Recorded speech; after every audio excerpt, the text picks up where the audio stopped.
안녕하세요. 김정혜TV의 김정혜 목사입니다.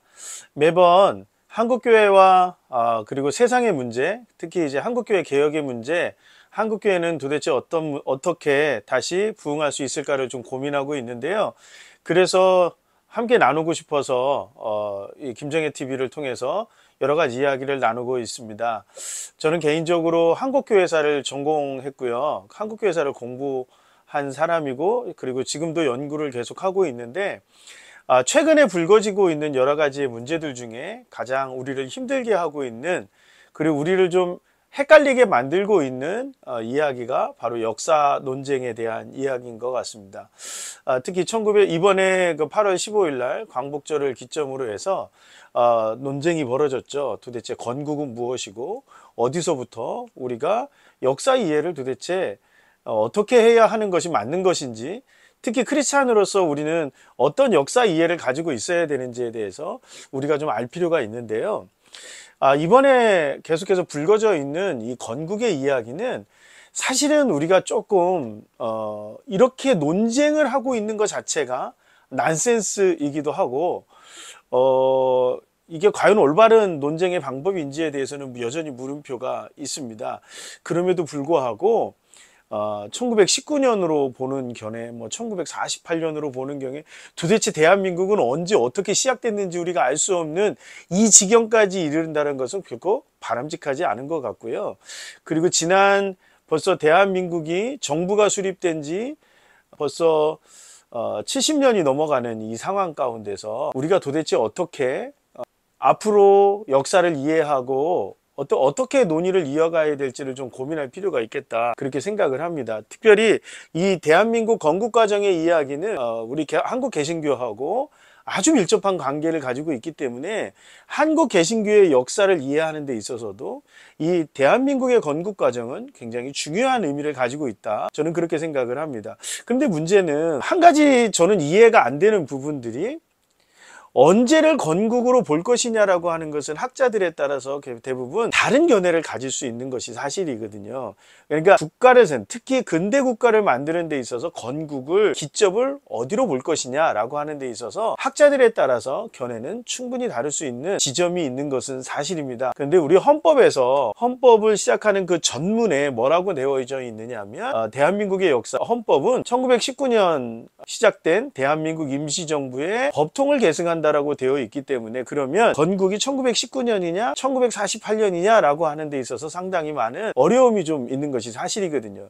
근데 이 대한민국 법통을 계승한다라고 하는 것이 어디서부터 시작됐을까를 보면, 사실은 누가 이 입장을 가장 강력하게 개진하고 관철시켰냐를 보면 이승만에 의해서 이러한 부분들이 굉장히 강력하게 진행됐던 것을 좀 알 수가 있는데, 그러니까 그 시대에 1948년 7월 17일이죠. 헌법이 제정됐을 때, 그때 우리나라 사람들에게는, 특히 이제 정치인들에게는 우리가 일제로부터 독립되어지고 그리고 나라를 세우는 이 과정 속에서 가장 중요하게 역할을 했던 것을 대한민국 임시정부로 보는 거죠. 그러니까 건국운동의 시작은 바로 3.1운동으로부터 시작해서 대한민국 임시정부를 통해서 건국운동이라고 하는 것이 본격적으로 시작이 된 거고요. 그것을 건국으로 말할 수 있느냐 없느냐라고 하는 것은 논란의 대상이 될 수 있고, 이건 역사학자들 안에서 이것은 좀 여러 가지 논쟁의 대상이 될 수 있는 그런 지점이 있다고 생각을 합니다. 중요한 것은 이것이 정치화돼서 1919년을 얘기하면 민족적이고 1948년이라면 친일적이다, 이렇게 얘기하는 견해는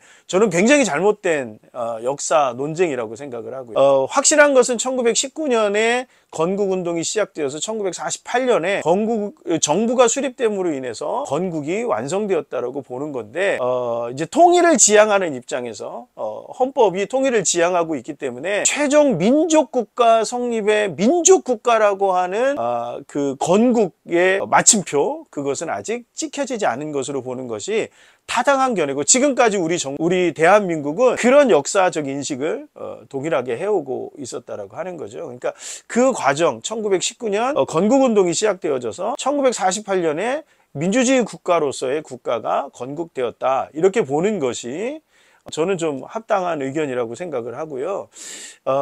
제가 우려스러운 것은 뭐냐면, 기독교인들 안에서도 이걸 자꾸 친일이다, 매국이다, 그리고 종북이다, 좌파다, 이렇게 낙인 찍는 모습들이 기독교인들 내부에서 너무 많다라는 거죠. 이것이 왜 이렇게 되었느냐? 역사가 정치화되었기 때문이라고 하는 거예요. 역사가 학문적인 논쟁 안에서 논쟁을 거치면서 입장을 달리할 수 있는 부분들이 사실 굉장히 많이 있는 것이 역사라고 하는 분야거든요. 근데 이것이 정치화되기 시작하면 어떤 역사적 관점을 가지고 상대방을 악마화하고 저주화하고 죽이는 대상으로 낙인 찍어버리는, 이것이 바로 역사가 정치화되는 과정인데, 우리 사회가 지금 이러한 과정을 겪고 있는 것이 아닌가. 저는 좀 우리 빨리 역사학자들이 이런 부분들에 있어서 정리해줘야 될 필요가 있다라고 생각합니다. 근데 최근에 보면 역사학자들끼리도 서로 물리는 가운데서 역사 논쟁을 하는 것이 아니라 정치 투쟁을 하고 있는 경향들이 너무 많죠. 역사 논쟁이라고 하는 거, 역사학자들이 역사 논쟁이라고 하는 것은 정확한 사료의 인용과 그것에 대한 올바른 해석이거든요. 올바른 해석은 어떤 거냐면, 어떤 근거를 가지고 이 사료가 어떻게 만들어졌고, 그 만들어진 것은 어떤 의미였고, 그래서 우리는 이렇게 해석해야 된다라고 하는 이런 해석의 프로세스들이 나와야 되는데, 그렇지 못한 경우가 굉장히 많이 있다라고 하는 거죠. 우리 대개 지금 역사 논쟁에서 중요한 부분들이 이승만이냐 김구냐 갖고 둘이 싸우잖아요. 근데 정작 이승만과 김구가 견해가 다르기는 했지만 서로 존중하는 입장이었다는 것은 분명하게 나오거든요. 그리고 김구 같은 경우가 분명히, 김구는 민주국가의 우선성이 있는 게 아니라 민족국가의 우선성이 있었고, 이승만은 민족국가가 아니라 민주국가의 우선성이 있었기 때문에 김구가 북한을 다녀온 거거든요. 근데 다녀와서 김구는 사실은 후회하죠. 왜? 김일성과 공산당이 바뀔 거라고, 변화의 가능성을 이미 상실했다고, 변화의 가능성이 없다라고 그렇게 확신을 하고 돌아왔기 때문에 그것을 후회를 하죠. 근데 지금 70년이 지난 지금 와서 한쪽은 이승만 편이 됐고 한쪽은 김구 편이 돼서 서로가 싸운다라고 하는 것은, 글쎄요, 그것은 역사학자들이 해야 되는 논쟁을 정치권에서 이런 논쟁을 한다는 것은, 그게 얼마나 큰 의미가 있을까라고 하는 거죠. 그리고 저는 한 가지 우려스러운 것이, 최근에 박근혜 정부 때 그 국정교과서 논쟁을 한번 우리가 거쳤잖아요. 그러면서 진보 진영에서 어떤 얘기를 했느냐면, 국정교과서를 만드는 것은 역사를 왜곡할 수 있고 단편적으로 역사를 이해할 수 있다는 논리로 국정교과서를 반대했거든요. 근데 최근에 저는 좀 진보 진영에게서 보여지는 역사관을 보면, 다양한 역사관을 수렴하는 것이 아니라 자신들의 단일한 역사관을 주입하려고 하는 경향이 너무 많은 거죠. 또 우파 진영의 보수 진영의 이 역사관에 있어서도 다양한 역사를 다루겠다라고 하는 의도보다는 한쪽으로 몰아가려고 하는 그런 의도, 양쪽 진영이 전부 이 싸움을 하고 있는 것 같아서 좀 안타까운 부분들이 있습니다. 학문의 논쟁에서는 다양성이 존중되어야 하고 서로가 서로를 인정해주는 카테고리 안에 있어야 된다라고 보는 것이죠. 그래서 모든 역사는 단선적으로 이것이 옳다 그르다 말할 수 없는 지점들이 놓여져 있거든요. 그래서 학자들이 더 이상 논쟁할 수 없는 지점에 있는 것들을 우리는 사실로 받아들이는 거죠. 그래서 교과서상에서의 대부분의 역사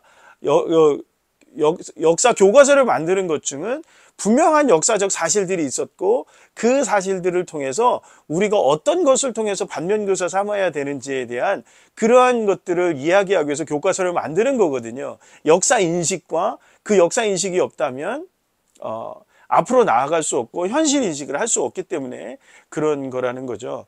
그런 점에서 보면 최근의 역사 논쟁이 우리 대한민국의 건국 과정 가운데에서 어떤 문제들이 있었고 그것이 어떤 견해 차이가 있다라고 하는 것을 정치적으로든 학문적으로든 드러냈다는 면에서 저는 굉장히 중요한 의미를 갖는다고 생각합니다. 저는 상대방을 악마하지 않고 치열하게 논쟁해야 되는 그런 시점이 이제서 시작되었다라고 생각을 합니다. 민족주의 역사관을 가지고 있는 그룹은 쉽게 말하면 이승만 박정희 정권에 대한 그 비토가 기본적으로 전제가 깔려 있거든요. 그리고 이 그 보수 우파 진영으로 말하고 있는 식민지 사관을 주장하는 그룹에 있어서는 이것을 일본에 의해서 우리가 근대화됐다라고 하는 논리를 가지고 보기 때문에 민족적 감정을 거스르는 부분들이 좀 있죠. 근데 저는 조금 더 폭넓게 좀 다뤄서 대한민국이 근대 자유민주주의 국가라고 하는 그런 분명한 정체성을 갖고 있기 때문에 그것을 바탕 위에 두고, 그렇다면 근대화와 자유민주주의의 정착 과정, 그리고 신생국가로서의 정책 과정이 어떻게 이루어져 왔는지를 다루어주는 작업이 저는 굉장히 중요한 역사적 초점이 되어야 한다, 그렇게 생각을 하고요. 그리고 여기에서 기독교인들이 3.1운동과 임시정부 안에서 중요한 역할을 했거든요. 그리고 해방공간에서 기독교인들은 적극적으로 건국운동에 뛰어들었고, 정치 민주화 운동에 뛰어들었고, 그리고 여러 가지 면들에 있어서 근대 상식을 만들어가는데 교육이라든가 문화라든가 이런 데서 많은 기여를 했기 때문에 기독교인들에 대한 조명과 역사적 성찰과 역사적인 인식이라든가 이러한 것들을 적극적으로 기독교인들이 해주어야 할 필요가 있다, 저는 그렇게 생각을 합니다. 저는 건국이 1919년에 3.1운동과 임시정부를 통해서 건국운동이 본격적으로 시작이 되었고, 1948년 헌법과 정부 수립이 완성되었기 때문에 건국이 1948년 8월 15일을 건국으로 보는 그런 입장입니다. 물론 여기에 반대가 있을 수 있지만, 그래서 1919년이 기점이고 완성이 48년이고, 그리고 통일이라고 하는 것은 민족국가, 이제 자유민주주의 국가를 바탕으로 한 민족국가를 완성하는 것으로 그렇게 이해를 합니다. 역사 논쟁, 논쟁은 해야 됩니다. 그런데 서로를 악마화하지는 않았으면 좋겠습니다.